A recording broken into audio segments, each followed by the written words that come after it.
fait, à partir du moment où il y a de la violence, que la hiérarchie familiale est inversée, et un peu, vous savez, mes petites questions là de débrouillage, on va dire, ça, c'est une indication pour rentrer direct dans résistance non violente parce que en fait, en tant que parent, vous vous usez.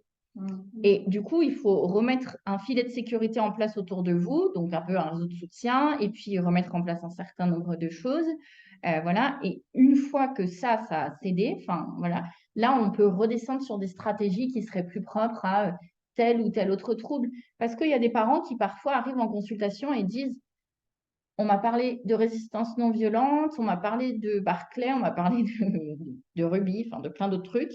Et je ne sais pas par où, en fait. OK, quelle est votre demande, en fait? Et vraiment, il faut toujours repartir de là parce que il y a la demande de certains parents qui va être de, ben, nous, on est coincés avec cette violence, mais pour l'instant, on ne sent pas que la hiérarchie familiale, elle est trop inversée. On en est peut-être qu'au début. Eh ben, merci React d'avoir entendu parler de ça déjà aussi vite parce qu'il y a des familles qui sont coincées depuis des années. Et peut-être que du coup, ben, on va basculer dans des stratégies propres en direct au trouble.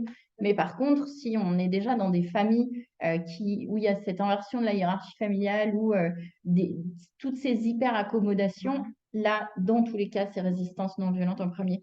Et c'est sûr, là où vous avez complètement raison, c'est qu'il y a des indications de programme par trouble, mais il y a des indications qui, à mon sens, doivent se faire par la clinique des familles, en fait.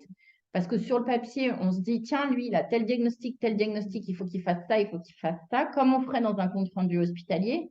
Oui, d'accord, mais on est tous des cliniciens, donc posons-nous à côté des parents. Là, vous en êtes où et quelles sont vos demandes et de quoi vous avez besoin? Bah, peut-être c'est pas de ça en premier. On a en tête qu'à un moment on le fera, mais par contre, moi je leur dis aux parents, je dis attention, là on est à la frontière. Des fois, il y a vraiment des familles où on est à la frange entre les deux. Mais par contre, je dis aux parents, là on fait Barclay. Si ça ne marche pas, c'est pas parce que vous êtes des mauvais parents, c'est parce qu'on a testé la mauvaise hypothèse en premier. Donc quand c'est ça, c'est qu'une hypothèse, on réajuste, ben, on aura peut-être l'impression de perdre du temps. Enfin, désolé, quoi. Mais on réajuste et voilà. C'est un peu une approche différente que de dire, bah, de toute façon, Barclay, ça marche à 100% et si ça marche pas, c'est que vous avez rien compris. Ce qui est complètement faux en France. Donc, voilà, on n'est pas américain.